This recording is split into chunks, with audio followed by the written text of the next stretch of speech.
शुरू करता हूं रावण की एक चर्चा पर। रावण महान प्रतापी हो गया था। भगवान नारद उसके पास पहुंचे। उन्होंने कहा, तुमने तो सारी शक्तियां अर्जित की हैं और ऐसा क्या कर रहे हो कि तुम कैलाश पर्वत पर जाते हो और नित्य पूजा करते हो? क्यों नहीं तुम कैलाश पर्वत को ही अपने पास ले आओ उठा करके और फिर यहीं पर उनकी वंदना, उनकी प्रार्थना किया करना। राम ने सोचा ये तो बहुत अच्छी बात है और गया। वो कैलाश पर्वत पर को उठाने की चेष्टा की।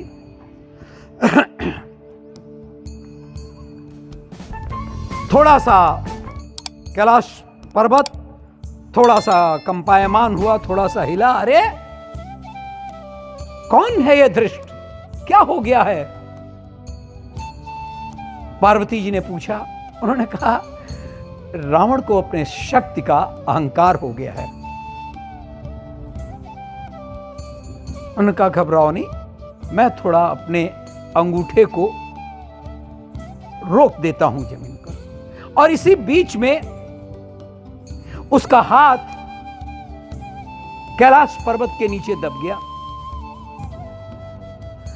अब चिल्लाना शुरू किया, परेशान। उसके पास एक ही बात थी,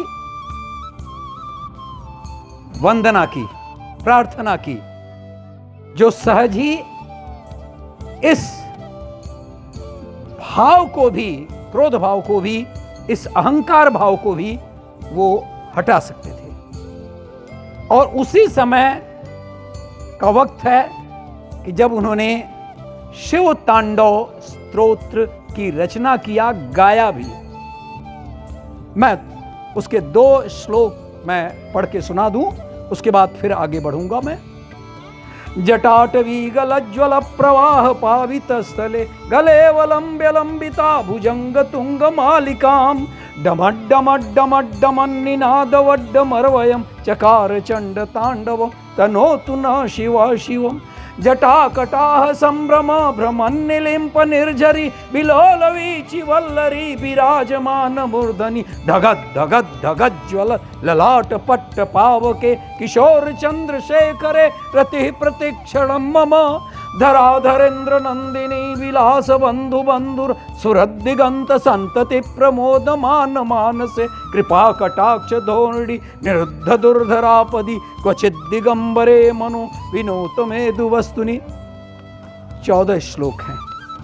मैंने 3 श्लोक इसलिए पढ़ करके भगवान शंकर के प्रति आपकी आराधना किसी भी कष्ट से सद्यः जात हो या लंबे समय से हो, वो दूर किया जा सकता है।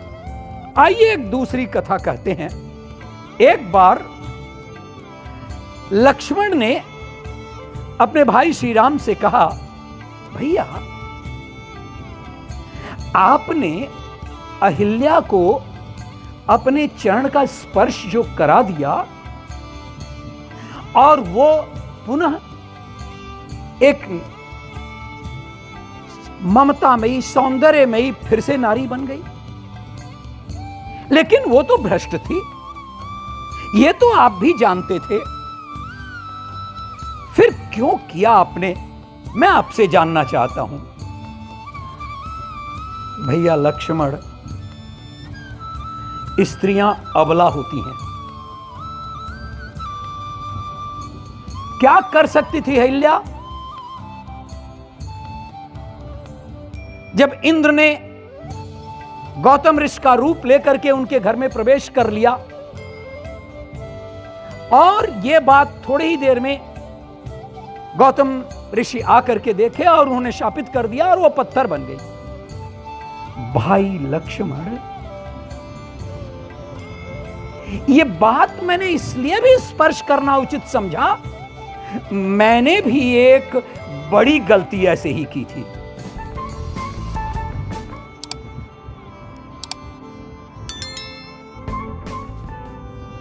ऐसे ही मैंने भी बड़ी गलती की थी। लेकिन उस गलती के बावजूद भी आज लोग शालिग्राम के रूप में मेरी पूजा करते हैं और उस महिला को भी घर घर पूजा जाता है जिसके प्रति, जिसके साथ हमने दुराचार किया, वो तुलसी जी हैं। तो तुलसी और शालिग्राम की यह जोड़ी, इस बात को सोच करके ही मैं अहिल्या का स्पर्श करके पुनः नारी का रूप दिया। बात क्या थी, ये कहानी क्या थी? एक बार ईर्ष्यावश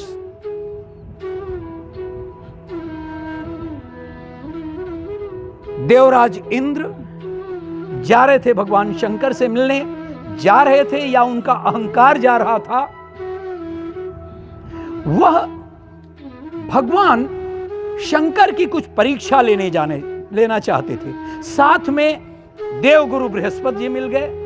अच्छा हुआ, ये श्रेष्ठ गुरु लोग अगर मिल जाएं तो कल्याण ही होता है।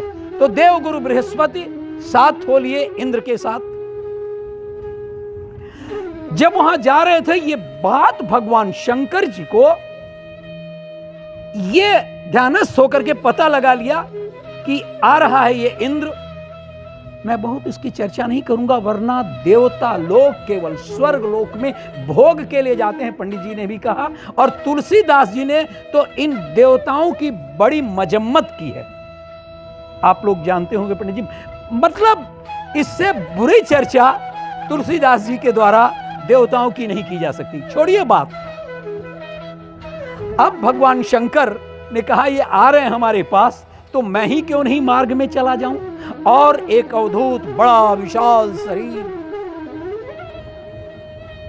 और वो आकर के रास्ते में मार्ग में खड़े हो गए। अरे कौन हो भाई तुम? अहंकार से युक्त इंद्र ने कहा, कौन हो भाई तुम? अच्छा ठीक है, जो भी हो तुम, ये बताओ कि भगवान शंकर अपने आसन पर हैं? कोई उत्तर नहीं। अरे बोलता क्यों नहीं? इतना अहंकार तुम में, इतना घमंड। मैं पूछ रहा हूं, मैं देवराज इंद्र हूं, तो भी कोई प्रतिवाद नहीं, कोई आंसर नहीं, कोई उत्तर नहीं। तो ये वज्र जो है दधीच की हड्डियों से बना हुआ है, और उस वज्र को निकाल करके जैसे ही उसको मारने चले, वैसे ही वो स्तंभित हो गया। वो जो वज्र उनका स्तंभित हो गया, अब तो कुछ नहीं कर सकते थे।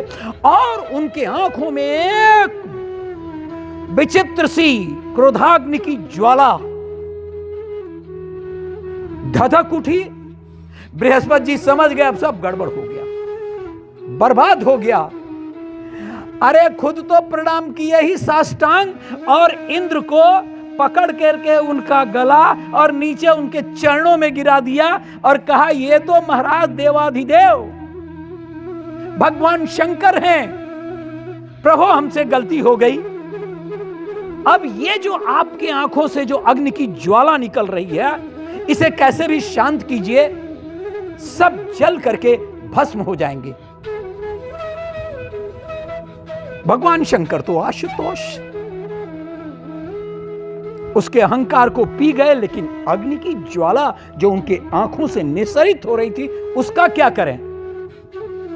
उन्होंने कहा देखो मेरे आंखों से जो अग्नि की ज्वाला जो निकल रही है, ये तो इतनी ज्वाला है, इतना तापमान इसका होगा कि लोग बर्दाश्त नहीं कर पाएंगे। इसलिए मैं अब क्या कर रहा हूं, इस अग्नि की ज्वाला को अपने हाथ में ले करके चले जा रहा हूं और जाकर के समुद्र में फेंक दिया। समुद्र में बहुत जल्दी ही वो ज्वाला एक बालक के रूप में, शिशु के रूप में बालू के तट पर, और महान चिक्कार, महान रुदन, एक भयानक दारुण रुदन वो बालक करने लगा। चारों तरफ देवता लोग परेशान, बहरे हो जाएंगे, सारे देवता, सारे प्राणी बहरे हो जाएंगे। इतना चीत्कार, इतना रुदन। ब्रह्मा जी कहे ठीक है, चलते हैं, पता लगाते हैं कि कहां से ध्वनि है, कहां से चीत्कार की आवाज है। शुक्राचार्य को भी ले लिया और तमाम देवताओं को भी ले लिया। कहे चलो भाई चलते हैं। जिधर से ध्वनि आ रही थी उधर ही की तरफ निकल गए। देख रहे हैं तो एक बच्चा अभी भी उसी तरह से चीत्कार कर रहा है। पहुंच गए उस तल पर और उन्होंने कहा कि समुद्र तुम आओ यहां बाहर, ये कौन है बालक? उसने कहा प्रभु मैं भी नहीं जानता हूं। अचानक जल से निकल करके ये बालक बाहर निकल गया और इसी तरह से चीत्कार करता जा रहा है और सब लोग व्यथित हैं। उन्होंने उस बालक को उठा लिया, अपनी गोदी में ले लिया। जैसे ही गोदी में ले लिया वो बालक शांत हो गया। उन्होंने कहा समुद्र देखो तुमसे ही ये पैदा हुआ है, तुम्हारे जल राशि से ही इस बालक का उत्पन्न हुआ है, इसलिए इसका नाम अब मैं रख रहा हूं जलंधर। उस बच्चे का नाम रखा जलंधर। और शुक्राचार्य को बोला कि देखिए ये तो अब पुत्र कहलाएगा समुद्र का, लेकिन आप अपने यहां ले जाइए, इसकी सेवा कीजिए, इसको युवा करिए। और इस तरह से शुक्राचार्य जी के क्षेत्र में वो बालक जलंधर चला गया। लेकिन इतना शक्तिशाली, इतना विराट, देव दानव लोक में, यक्ष लोक में उसका बदला, उसके साथ मुकाबला करने की किसी के पास शक्ति नहीं थी। वक्त आया, आप लोगों ने नाम सुना होगा कालनेमि, राक्षस था कालनेमि। ये सब बड़े बड़े पात्र हैं, उनकी चर्चा करने का समय नहीं है। कालनेमिका की लड़की थी, नाम था उसका वृंदा। उस वृंदा से इनका विवाह कर दिया और इस विवाह के बाद, लेकिन वो वृंदा बड़ी ही सती सावित्री, और उसके सतीत्व के कारण, उसके सती के गुण के कारण, एक तो खुद में शक्तिशाली था, दूसरे कोई जब तक सतीत्व रहता तब तक कोई कर नहीं सकता, ऐसा ब्रह्मा ने भी आशीर्वाद दे दिया था।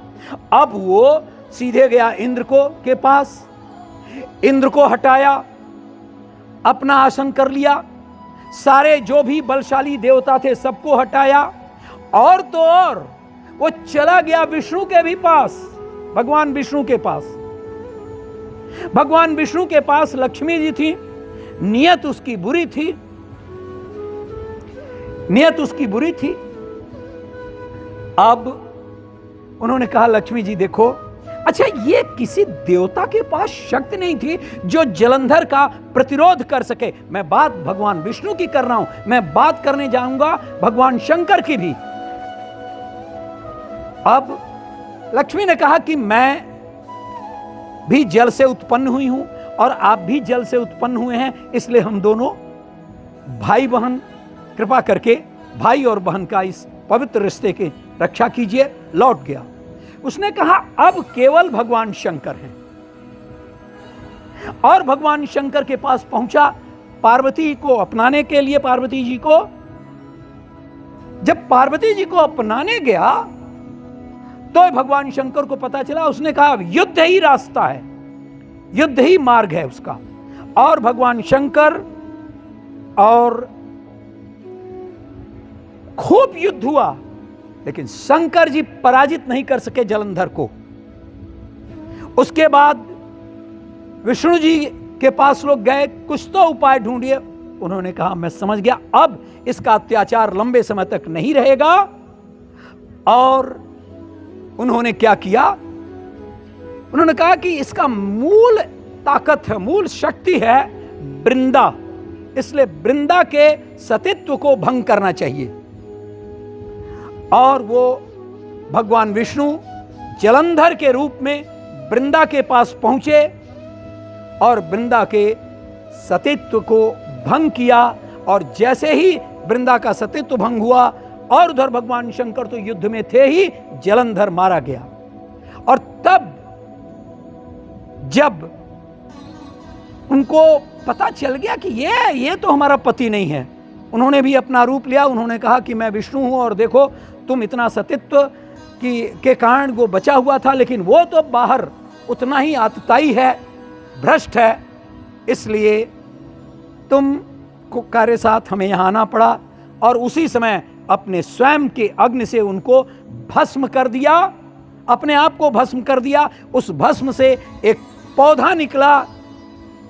अब आप संकेत समझ गए होंगे, वो पौधा ही तुलसी, और तुलसी ने और वृंदा ने इनको शाप दिया और कहा कि आप पत्थर बन जाएंगे। तब से ये हुए शालिग्राम और वो हुई तुलसी, और जलंधर तो समाप्त ही हो गया था। इस प्रकार से एक कथा का समापन जैसा भी बना, जैसा भी हुआ, मैं आपके सामने प्रस्तुत किया। धन्यवाद।